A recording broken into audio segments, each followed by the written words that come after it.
kubera ibibazo by'urukundo byinshi biri mu mutwe wanjye nibagiwe n'amazina yanjye ariko no musizi bimenya Imana. Nimvuga inkuru mamo uwo byumva wumviye, reka nanzike ngo rukundo ni amayobera, reka ahubwo njye mbona ari urusobe rw'ibibazo by'ayo mayobera. Ni ukuri pe, burya ngo iby'isi ni amabanga, ariko njye byanarenze urwo rugero. Bimbani bambaho abandi bageraga bagatambika, njye niyo nahageraga harazamukaga, mu gihe abandi bagiraga inyota bakaramizwa amazi akoze, njye niyo nabyivugishaga amapfa yahitaga atera. Ariko waga dore igitangaza cy'umukobwa yishwimame gikobwa. Sinzibagirwa igihe umwambaro wanjye wari ibyatsi byo mu mbuga z'abandi nirirwagamo, maze bwaba bwije ngahengeka impanga mu mwumbana nagira Imana ntivemo insuhuza, dore ko ntanamenyaga ko bwakeye, ariko iba myinshi igahimwa n'umwe koko. Icyo nzi cyo uyu mukobwa ni igitangaza. Singaye n'abambwiraga ko zabuyoye, n'ubundi nari narihebye, kuko ntiwabura amarariro ngo utegereze amaramuko, nubwo ntawe umenya usonga wunda wimajinaho nk'uko awubwiwe. Umutima wanjye ntawucira urubanza, icyakora uyu mwari ni igitangaza pe. Amani Kiwembe, mubwire uko byatangiye se. Habanje kuza ijoro ridasanzwe, maze rire mu mucyo w'igitangaza cy'uyu mukobwa, urumuri rutazazima mu buzima bwanjye, maze izi mbuga zo kabyara uwo zahiriye ziramukeza, niko kubonekerwa ntari mu rusengero. Ariko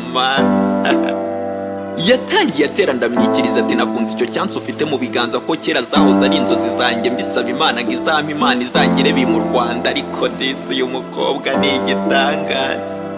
Mu kumwikiriza ni erega nanjye niyo ntango yanjye, niyo ndaye nasomyeho ndwara umwuma, ndakomeza nti nkunze ko wakunze ibyo nkunda. Ariko nanone yari ataraterura ngo ambwire igisa nk'intango y'isiba agahinda, mu gisa nko kugendera mu muyaga, ndakomeza nti wa mukobwa uri igitangaza. Burya ngo izabi yawe ntigombera urwuri, nanjye sinzi uko byaje, nuko mbamusumbye umwanya, nticyakubwira ko naniragira nka nicyura kibyumva ati nyamara afite igitekerezo. Akomeje aterega nanjye ishyamba si rye rusiga, ahubwo isukari itazamuka. Uyu mukobwa icyo nzi cyo ni igitangaza. Usibye inkuru mbona mu bitabo za Romeo na Juliette, Jacques na Rosa, cyangwa se ibyo mbona mu mashusho mu za love story, ikinamico z'abakundana by'amafaranga, ubundi ninde wari wabona Imana imusekera maze ngo imuzanire uyu mwari w'igitangaza? Ngaho sema. Ntiyatumye nitsa ku byo nari nteruye, maze ati umubyeyi wanjye umwe rukumbi nkunda kurusha abandi bose, umusangwa mu nda, ati nzamusanganira maze mubwire iyi nkuru yawe, maze icyifuzo cyanjye kibi cyo kukugira uwa mama, uwo nzajya mbitsa amabanga akambuza kurira igihe naba mbitewe. Maze dore nanjye nakuze ndi incibwa mu muryango, kenshi nabwirwa ko nzabazwa intimba ya mama, kuko ari njyewe mpamvu y'ibibazo byose. Gusa iyo nibutse ko akabura ntikaboneka ari mama wanjye, ngiyi nkuru y'umwari w'igitangaza. Ese ko umunyarwanda yagize ati ababyara barabyarana, ubwo ababyarwa bo avesha.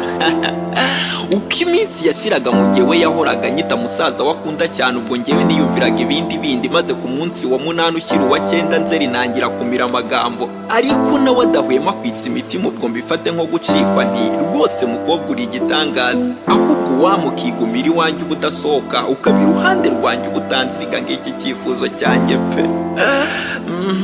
Amba sibwo nikozeho nteye ibuye ku kare. Acyumva ubusabe bwanjye yabaye nk'ukubiswe n'iyamanywa, maze ati nizere kuri gutanga agatego gukura bizwi musaza wanjye. Ikindi burya nakubwiye njye mfite umumararungu ubona kuyeho ubu bumuntu bwatumye nguha ibigukwiye, rero nawe urabyumva sinamusiga ngo ngusange. Akimbwira gutya abona inzobe yanjye itangiye kwishima, niko gusa nk'uwisubiza ati ariko se nanone ningusiga nkamusanga ko ndi bugaruke nawe ngasanga ureka, kandi umutima ukazandega, ubugwari bwo kuguterana ko kubunkora iki komani. Burya ngo utaranirwa agaramye bakeka ko yakoze umutwe ku ijuru. Njye simbabeshya, iryo joro ryambereye umwaka, niyumvisha ukuntu ndamufata nka mushiki wanjye, kandi umutima wanjye usigaye utuye mu wiwe. Rimwe na rimwe nkanamushinja amakosa, nariko kuki wari ubizi, maze ukankunda bikandenga, ukanyitaho bikarenga, ugatuma niyumva ukundi ko kubu nkawe ndakwikuramo mpereye. Bikira Mariya utarasama mu cyaha, urajya udusabira twese abaguhungiyeho. Nyamara burya nga yawe uzogirarira kuvomeye, ubwo ibitekerezo byamubanaga byinshi, ijambo ndagukunda ryahoraga ryikaraga ku rurimi rwanjye, ariko nawe ariko abuzwa amahwema n'ibyiyumviro by'urukundo, maze biratinda ariko biraza, yirinda kubirambura ati nanjye ndagukunda kandi ni wowe bikwiye, ariko genda wa mukobwa uri igitangaza. Nkimara kurita mu gutwi ubwo negura umumanura nanga nti burya nubwo ahashize hanjye atari heza ariko ahazaza ho ndahareba, kandi humura nzagukunda nguteshe irungu ngutere umutuzo utuma uhora utemba itoto, kandi ibyishimo byanjye bizaba ibyawe mwari wanjye kandi w'igitangaza. Nukuri sinzaba nk'abo bagutegera mu buriri, njye nzagutegereza mu by'ijuru, kandi urukundo rwanjye ntuzabura inseko ikwiye u Rwanda mu gihe nkiri kumwe nawe. Ikibasumba mu mico no mu buranga cyo ngaho ubwigira hino igiko, sibyo mama? Ndagukunda rata, maze rero nawe ntuzatume ntekereza kera, ahubwo uzame ibyo naburiyeyo, kuko ngufata nk'impano y'Imana, mukobwa ugaba igitangaza cyanjye haba ku manywa ndetse na nijoro. Umwari bwiza bwanjye ukwiye gukundwa pe. Ariko rero nanone nigeze kumva ijambo ngo kubirya bijyana no kubihaga, uko iminsi yashiraga ni nako wa mubavu watwarwaga n'umuyaga. Gusa ngo burya arimo urukundo indoro iracyendera, nanjye nakomeje guhumwa n'urwanjye, uko mwegereye agasigamo intambwe naba mukoze hato utangiye kurengera, nti nyamara mba mbona naza ati ibyo utazi ntuzanabimenye, rega tora amagambo abaye uruhuri amba. Bimwe nitaga iby'urukundo we yabigize museke we yaterega, buriya njye sinjya nanahirwa narwo, icyakora irya mbere ryo nararikomeje musaza wanjye jya unyumva neza ngaho ma. Burya se umbwira ko nkunda urwo nifuza, burya waratebyagara ati siga undorere, numvaga nawe wikinira kuko kuva na kera sinjya nanabirambamo, rero mba numva n'abandi bitabakwiye nuko seda. Ngaya amahindo y'iya mbere dore ko ifite n'iya kabiri, ariko umunsi utari uyu ngaho reka mbe niyegeranya, ubutaha nzaza mbayihurizo. Amani Kiwembe, ngiyi inkuru yanjye y'iya mbere muzikurikira.